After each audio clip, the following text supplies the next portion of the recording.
Good afternoon. Welcome to Chill and Connect from sunny Nairobi. My name is Lucas Maranga. Happy to have this session here. And today our conversation is on vulnerability in men. It sounds like oil and water, eh? Men and being vulnerable. But we want to attempt and go there and see what conversations we can have and just keep up with our theme of Chill and Connect. Be a man by lifting a man. So I personally want to get lifted, and we hope in our conversation today with our guest here that you'll also get lifted and lift another brother. And then we can rise the tide. And as they say, I think it's an African proverb, if I'm not wrong, that a rising tide lifts all boats. So may we all rise. So karibuni sana, and just get into it.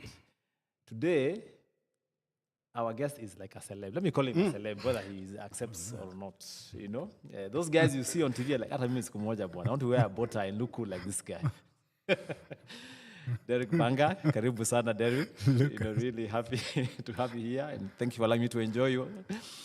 So I will not introduce Derek. I will just let him say what he does as we go along the conversation. I think that's okay, sure. Derek. Yeah. So it's a live podcast. I think you can use the chat facility if you have a question, a contribution you want to make.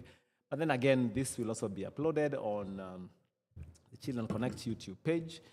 And you're free to listen to it over and over again and even share it with your buddies, your family, and other men all over your space. This podcast is proudly brought to you by Profiles International and Cedar Africa Group. And I'm happy to be able to be the host of this podcast. Like I said, my name is Lucas Maranga, and I'm a transitions coach. I help people find and live meaningful life. And this is one of those mediums through conversations like this that are wholesome, enriching, and helpful. So karibuni. Derek, how are you doing, man? Lucas, I'm doing fantastic this Friday afternoon. Thank you very much for that. You know, Lucas, I call myself a hard-working Kenyan, and that's it. Everybody is doing what they can to try and keep afloat in this challenging world that we're going through. So I'm fortunate enough that I've been involved in certain projects, certain things give me a particular exposure that do allow one or two people to recognize me. But I am, just trying to keep my head above water. Yes. Yeah. And you're way above water in our view. Yeah. And maybe you can do the typical Kenyan thing. Kujaribu tu. Yeah, so Derek, our conversation today is on vulnerability. Yeah. And I just got onto Google to see what it says. This dictionary on my phone says it's the quality or state of being exposed to the possibility of being attacked or harmed, either physically or emotionally. That sounds uncomfortable. Oh, is that Merriam-Webster right there? You know? My goodness. Yeah. Okay. Yeah. Yeah. Quality or state of being exposed to the possibility of being attacked or harmed. So I didn't like that one much. So I looked for another one. And I like this one. People also ask, what is vulnerability in simple words? Vulnerability is a quality of being easily hurt or attacked.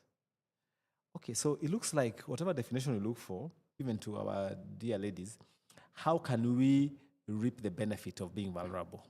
Because I believe there are treasures can mine and become better people. So what is vulnerability to you? So I'll answer that question by also way of introduction, just in terms of the work that I do. I like to describe myself as somebody who helps professionals have the most visible of careers. You do. I stand in front of people, largely strangers, every week, and I try to convince the power of personal branding or executive presence or leadership, and emotional intelligence and things like vulnerability. And I'm also wearing a hat where I play certain characters on TV shows. And those two careers, I was just thinking about this before we had this podcast, is actually exposing yourself. When you stand in front of a group of people, 20, 200, you're exposing yourself from what you wear to how you look to how you speak. You're exposing yourself to people potentially giving you feedback, and whether that feedback is positive or negative. I mean, isn't that where vulnerability starts? Or when you're, in my case, maybe playing a particular character you know, people are going to give their opinion on whether they think you did a good job, whether you were realistic. So for me, it starts right there. And I think we were just talking about this earlier. Vulnerability to me is something that I think all of us have. But whether we have been conditioned by the world we live in today, certain things that I'm sure we're going to get into, like what a man is supposed to be, this is how you're supposed to present yourself.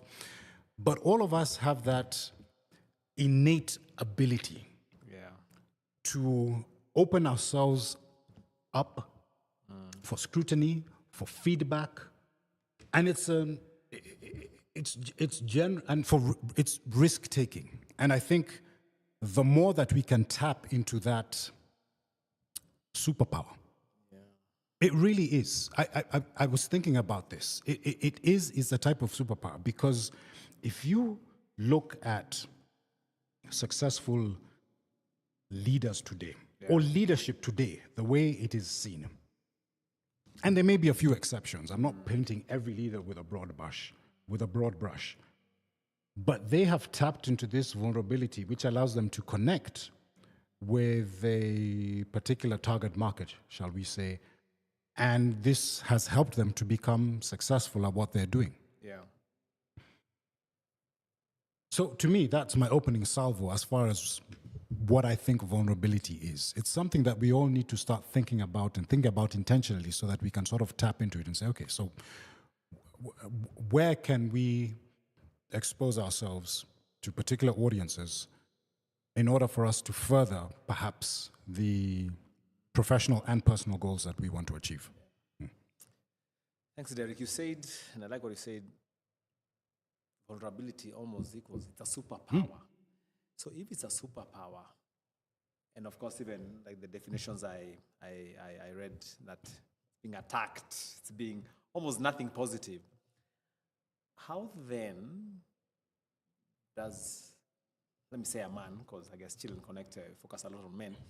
How does a man tap practically into that superpower? And let me just, before you answer that, probably just bring it to you, because you said there's a couple of things that you do.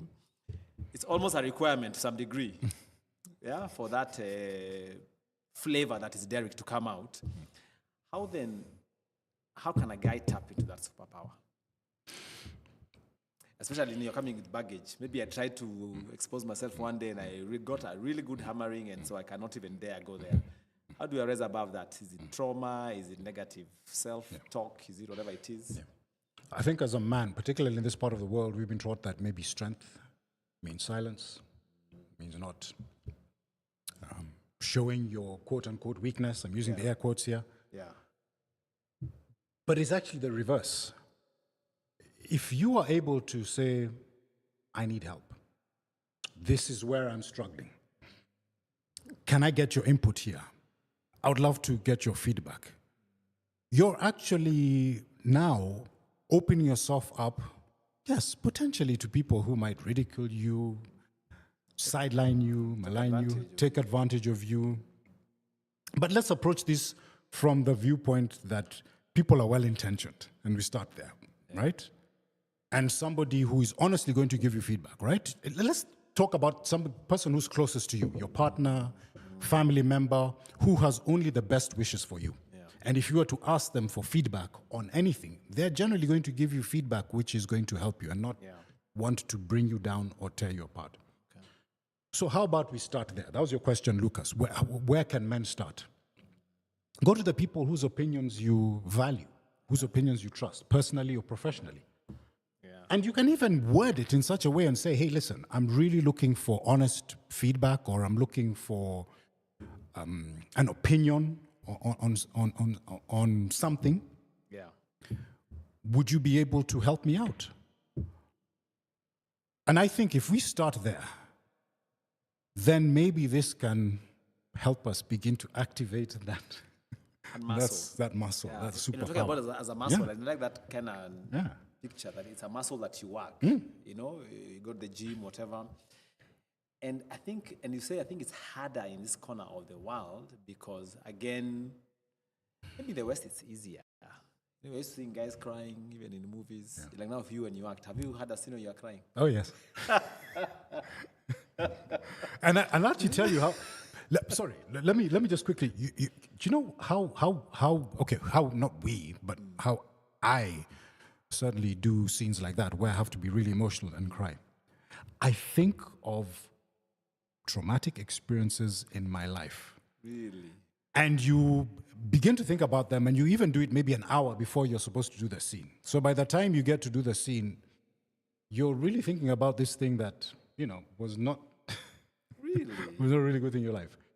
And then when you tap into that emotion, you're able to sort of play it, even though you're playing a completely different character. The scene has got nothing to do with that happened in your life.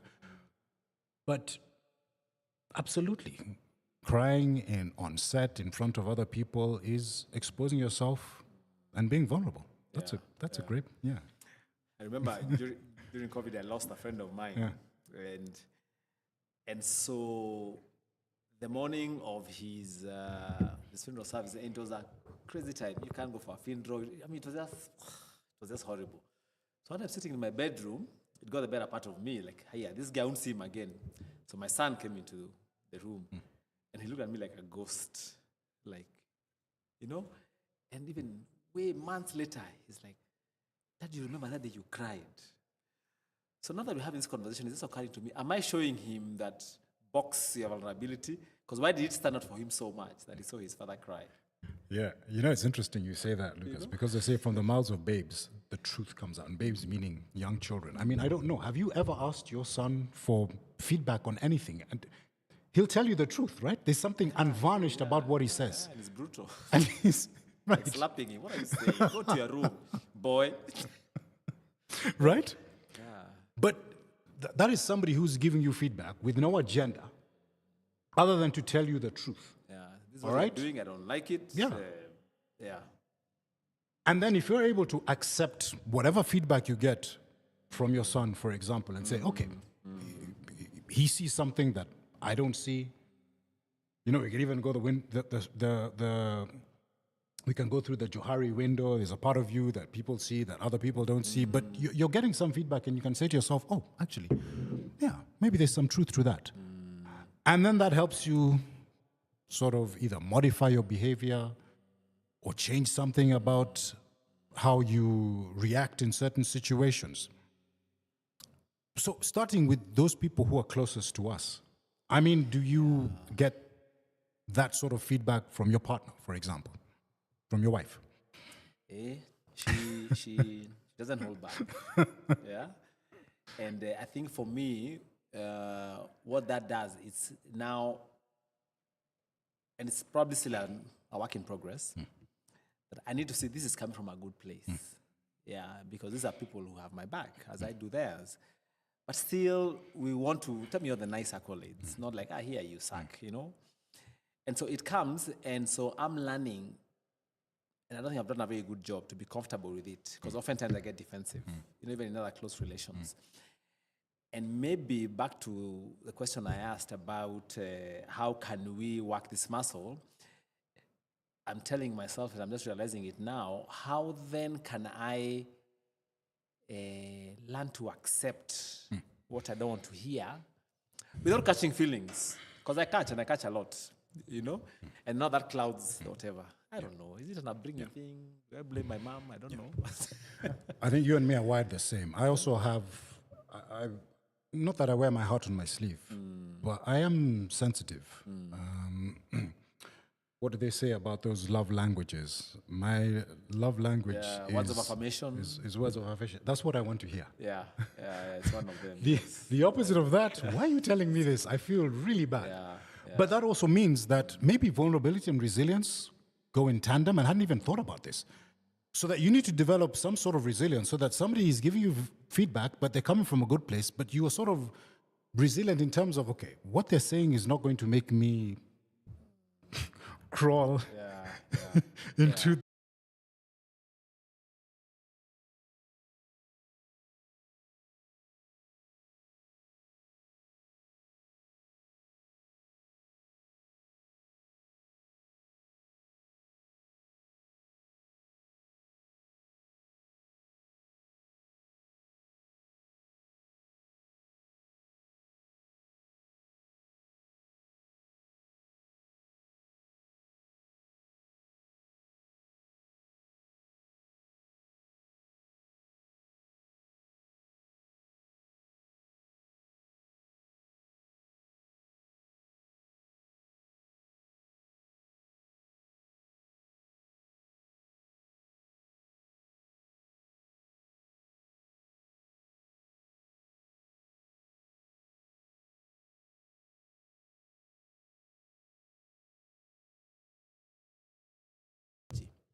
I'm thinking, and of course, our leaders said what they said.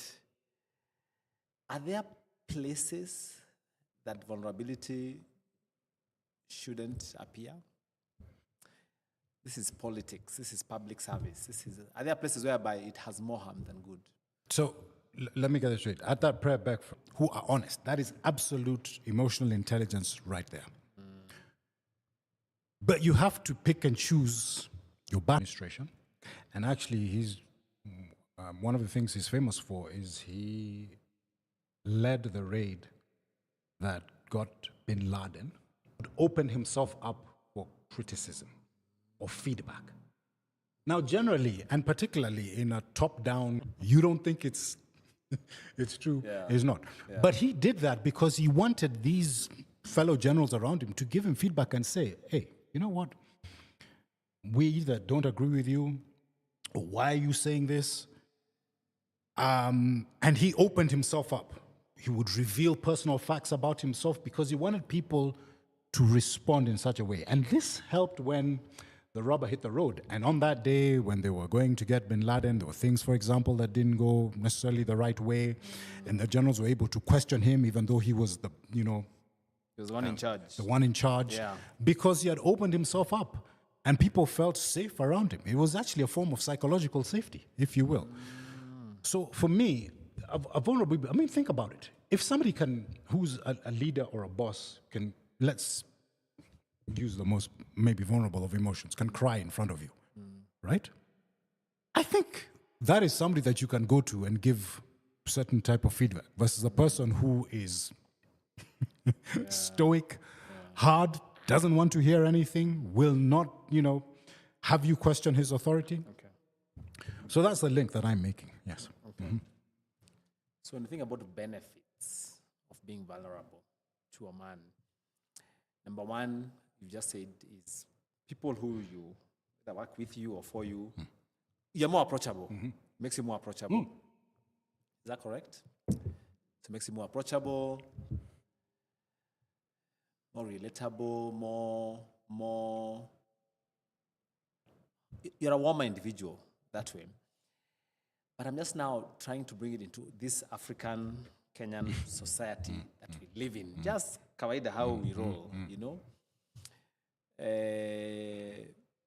Vulnerability in traffic, our famous Nairobi traffic, is maybe, and you can just call it being courteous, how you let this guy enter. But of course, you'll know the backlash with that. How, in your view, Derek, would you tell a guy who's tuned into this podcast, living in this society, who practice that vulnerability? That's just being vulnerable, just from doing your life, because it doesn't exist a lot, or we don't see it a lot. Yeah. And why I'm saying that is because if we can start growing that muscle just in society, then from our kids to ourselves to everybody else, how do I just daily? I'm going to be vulnerable right now, Lucas, and give you an answer. The message is love. Message is love, and love is the message. Yeah? Love is the message, and the message is love. I honestly think we need more of that. And from love stems pretty much everything, including vulnerability and kindness. What you're talking about, being courteous on the road, in traffic, is just being kind, being courteous. It is certainly practiced in many different countries. Why should we be the exception? But this all stems from a place of love. Okay. If you love yourself, first of all, let's start there. If you love yourself, right, you're going to treat yourself a particular way. Self-care, personal development, surround yourself with people that are going to love you back, okay? Yeah. Once you're able to do that, you're then able to treat other people as they would like to be treated. The golden rule is treat people as you would like to be treated. For me, love is treating people as they would like to be treated. What does Lucas want? How does he like his coffee? Not how do I like my coffee? How does he like his coffee? So how does this person driving on the road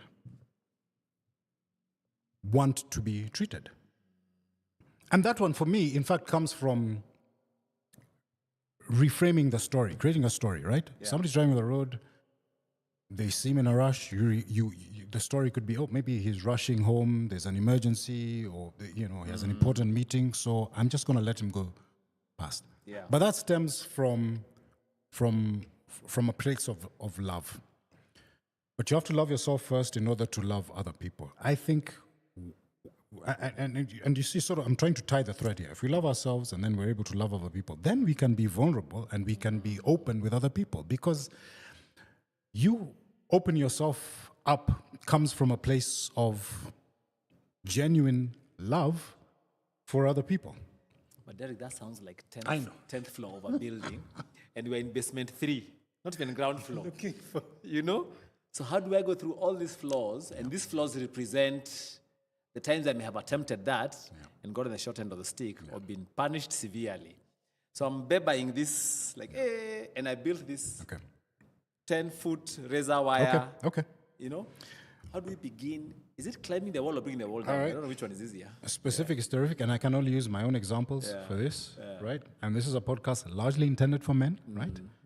So as men, we need to create those spaces wherever we either hang out as men or we're together as men, where we begin to now talk about things that open us potentially to that kind of either ridicule and things like that. And you have to be intentional about it. Yeah. Somebody has to be the first one to open up and create that awkward silence when someone asks a question and people are like, what? Yeah.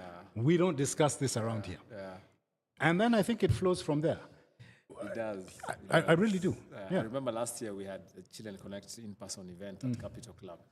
And of course, one of the tough things of a moderator is that the ice is on you to break. So there this room with 70 guys all looking at you, and everybody has put their screensavers, I like calling it, And I remember, of course, slow start. Then once one or two guys shared, it becomes, now the problem was starting, the problem becomes stopping. Hey guys, it's 10 o'clock, let's go home. No. People kept, And stuff. So maybe creating, and now maybe this is why when we are having a platform like this is for that. Hopefully to encourage that, you know what, hiyo mzigo siwe peke yako. Just come. There's, actually, if you look around the world, there is I don't want to call it a trend, but over the last few years, certainly since the pandemic, where where men are getting together in groups. And we talk about men not necessarily getting together in, whether it's bars or drinking or things like that, but getting together, let's say, to do something that's physical, actually. Yes. All right? So it could be, climbing a mountain, going hiking, but doing something where they have to stretch themselves, push themselves to the limit. And as I mentioned too earlier, I found in those environments where you're with other men, but you are pushing yourselves, you're actually pretty vulnerable. You will share some things in the heat of battle, so to speak, or when the pain has become too much. And if we can create those sorts of environments, I think that's also another platform, if you will, for men to be able to be vulnerable with each other. Because traditionally, when and where do men get together in this country, in our society? It's the typical, right? Yeah, I hear you.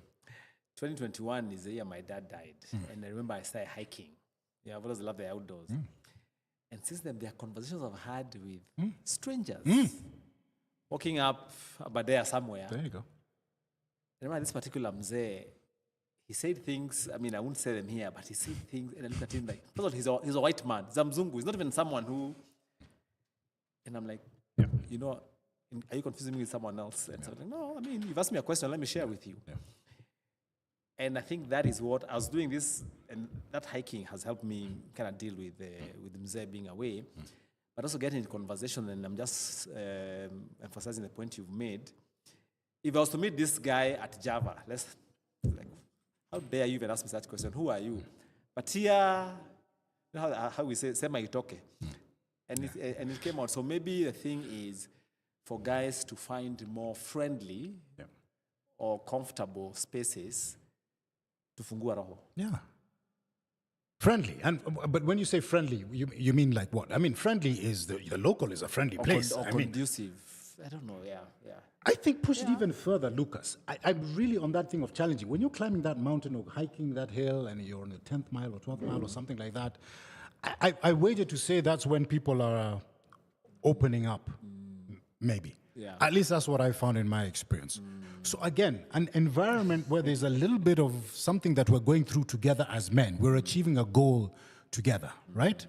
And I'm not talking about, okay, we can be men on the golf course. Do we... I don't think there's something necessarily or inherently that challenging about that. But something where if we achieve something together as men, as a group of men, when we can say, aha, we conquered that mountain. Yeah. That, to me, I think creates an environment where we can be open and honest with each other. Yeah. I think another way to encourage men to take advantage of this new strength we are calling vulnerability is role modeling. And I'll give you an example. So I have a blog that's almost 10 years old. Oh, yeah? And I just started writing it when I was in my early 40s. And it was just about capturing the challenges of the human spirit, starting with my own, going through my midlife transitions. And actually that's what I was experiencing. I even had one subscribe. Subscribe and tell me. Next time, please talk about this and say it this way. Almost let me give you my story and share it.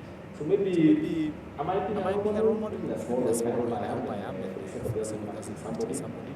But maybe more and more of us became vulnerable, authentic. Just tell a story. Because the story is a story. Unless you're giving us a lie. Then people see, okay. There's an inherent strength, not weakness. Yeah, doing this thing. Yeah, because shame is what keeps us down. Shame of what we did or did not do. Yeah. And there need to be enough people talking about things like vulnerability, where we don't look at it as something that is, no, I can't be open. If more people are open, you know what, Lucas, we live in an age where people put their lives on social media, on platforms. Some people have no shame. Right. Are they practicing vulnerability? Maybe they are. Or showing off sometimes. Or maybe they're showing off, or they're doing it for the clout, or whatever it is. Yeah. But I think if we have more of those, and certainly when we're looking at that, we're looking at, like you said, role modeling, we're looking at leaders, people whom we admire, and if they're able to do that, you're like, all right, if so-and-so can do that, I think I can also do that, right? Yeah. Derek, where did you learn vulnerability from? And I'm asking you this going as far back as even being a small boy. Yeah. Did your old man, for example, show it? An uncle, school teacher. Yeah. Those things that are in the subconscious. Yeah. Well, I think for me, it was overcoming challenges in my life. Really deep challenges. Things that I'm still going through, you know? And we're talking everything from, they could be even mental to just things going on in my personal and professional life. Where if I didn't ask somebody for help, I would be drowning. I would be drowning. Yeah. So I don't know if it was forced on me or foisted upon me, but certainly in order for me to overcome some of these things, I needed to reach out and say, I need help here. And people always looking from the outside in, they look at you and they think, oh my, this person has everything together. Oh my goodness. Yeah, everybody knows that is never the truth. Yeah. And it's funny, again, I'll come back to my dad.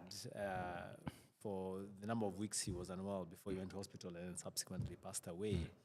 So I would take him to the clinic. Yeah. And I remember we had different conversations, you know? And of course, no one knew he was going to not pull through. Like, maliza hii hospitali mzee operation, tuendelee na maisha.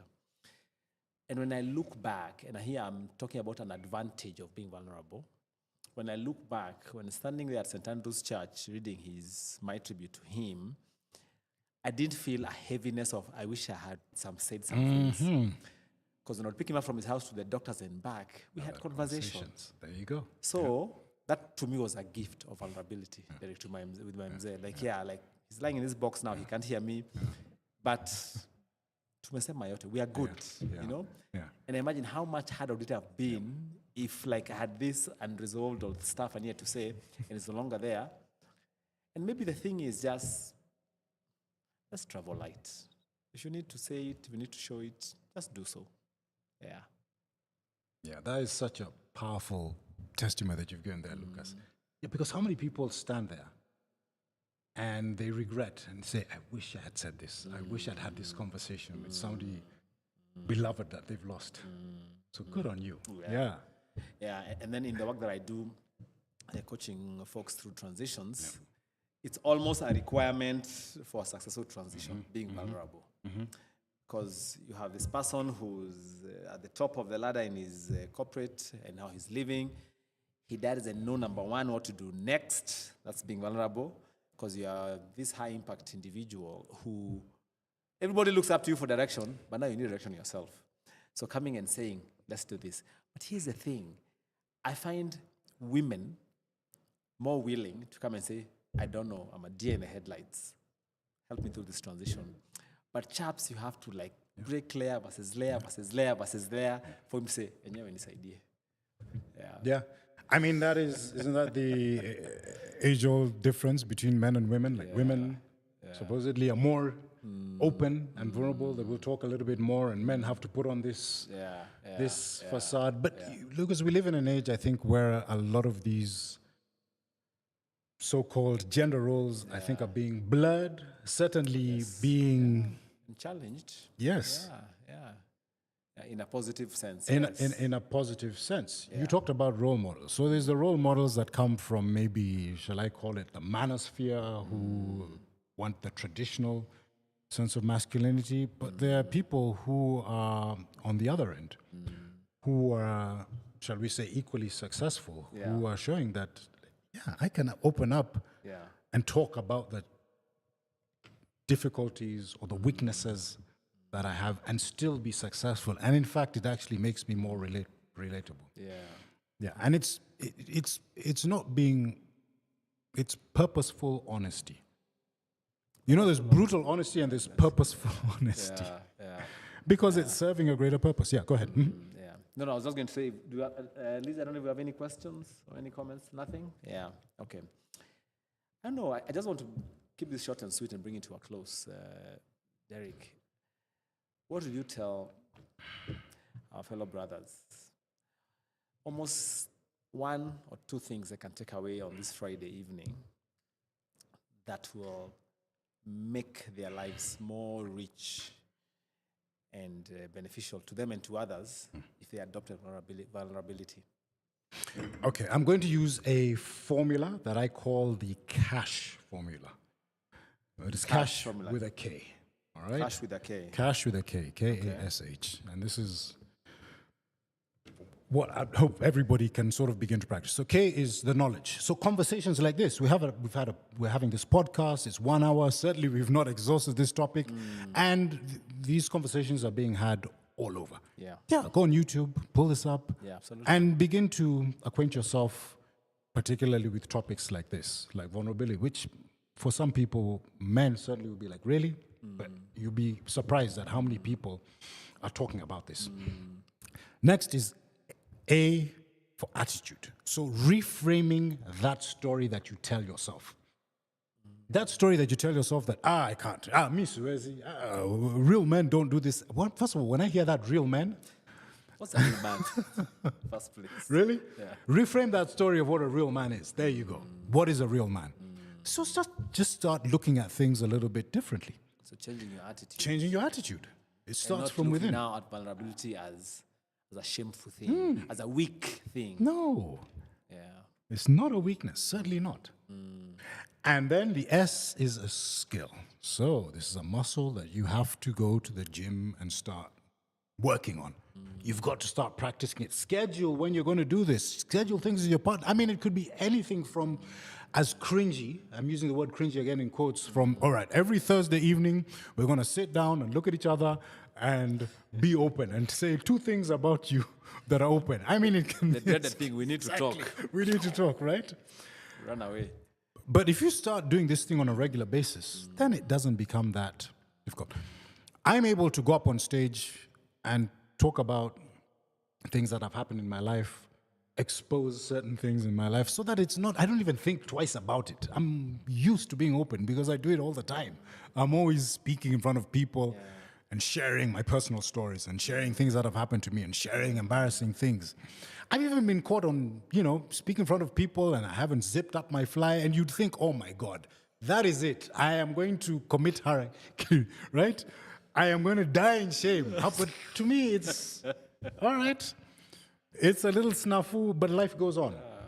So it's a skill that you can practice. It's taken time to get there. Yeah. And then the H is habit. It's become a habit. It's become a success life habit. Being open, being vulnerable. And again, it's sometimes 2 steps forward, 1 step back, and they're like, really? Can I be open about this? Can I share? But you talk yourself through it and you're able to move forward. Yeah, that's what I'm going to leave people with. Yeah. All right, guys. I think we'll end it there. So, Cash, be knowledgeable, or rather look for knowledge. Yes. That will help you. Attitude. Yes. Change, question, adopt, do whatever you need to do to get a better attitude on being vulnerable. Skill. Yes. So practice it. Yeah. Practice it in your own small way and make it a habit. Yeah. There you Derek, go. Santi. Lucas, this was fantastic. That was Thank an you so amazing much. Conversation. Yeah. All right, guys, there you have it. Be vulnerable. That's how you live a better, fuller life. Let me use those Kenyan words that you don't know whether they're English or they're just Kenyanese.